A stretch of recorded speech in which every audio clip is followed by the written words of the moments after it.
Mostly I bought this lot because I had always wanted one of these tall overlay glass Hock drinking glasses, and this one is a really fantastic example.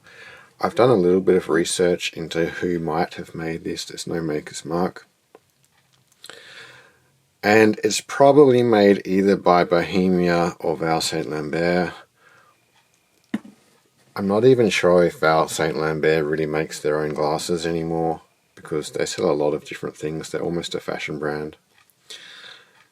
Waterford did make these, but I don't think they used this kind of pattern.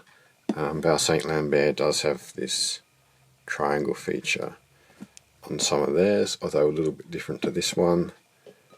This flower initially made me a little suspicious that it was Bohemia, but it's actually, I would say, somewhat different to a normal Bohemia flower.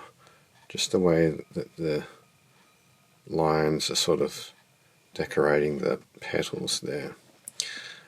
It's very, very well made. What is that? A hexagonal faceted stem, star cut base, not much wear really, and no maker's mark, as I said, so I need to do a little more work on that one.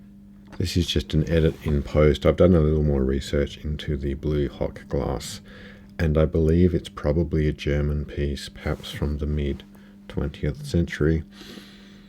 The one that I found which has the closest shape in terms of the stem, the little slimming down of the neck at the very top of the stem, and the shape of the bowl, is by a company called Trichler Winterhalter Neustadt, Bavaria, Germany. And I'll throw in a screen grab of that piece. However, there are others that also are very similar. There's one that has very fine cuts to the petals of the flower, just like mine has, although it has a notch stem, a different foot, and a slightly shallower bowl shape. And that's by a company called Franz August Knittel Bad Reiners Luzhniki Zdroz Silesia, and according to the listing on Etsy, their piece is from the 1920s. I'm not sure that it really is, but it might be. It does have a sticker on it, and it's in perfect condition. That one has a notched stem, so it's a little different, and it was just a flower that caught my attention. Another German company that makes a similar product, very similar stem, is Farbenglaswerk Zwiesel, Bavaria, Germany. Credited to the 1960s, but kind of a shallower shape to the bowl. And I think the star cutting on the base might be a bit different. So interesting that there are multiple German companies. I'm not sure if maybe in some cases it's a company changing names or whatever, but in any case, it seems like there's a good history using this sort of royal cobalt blue, people are calling it, colour in the Hock glass with the overlay style. So I think probably my piece is German. I just am not 100% sure who might have made it, but the Trichler Winterhalter Neustadt in Bavaria, Germany seems to be the closest one that I can find.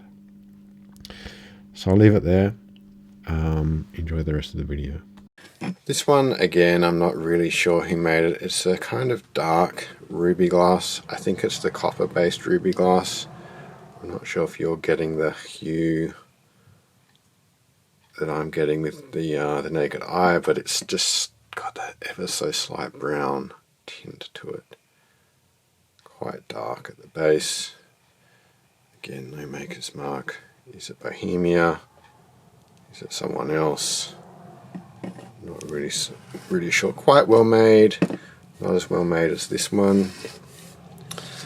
And these two I actually have identified, and these are by John Walsh, and they're from the UK. And the seller had a boxed set of them in a fairly old looking box, and he dated them to 1930. I think that's maybe the earliest date. They could be as late as the early 50s. But just the sort of copper wheel style engraving, the sort of, I think they're meant to be a bit of a throwback to Victorian pieces. Trying to see if I can get that to focus. Really, they're very, very well done. Really nice cutting, a bit unusual in the form. I suspect they may be 1930s, but I don't know. Now, they came in a box. I think there was 6 or 8 of them. And you can imagine if they're just stored in that box, they're not going to get a ton of wear. These don't have much wear on them. I mean, even if they're from the 50s, they don't have much wear on them, so it is a little bit of a mystery. And of the boxed sets, you had another style by John Walsh as well. Only around half or fewer are actually signed.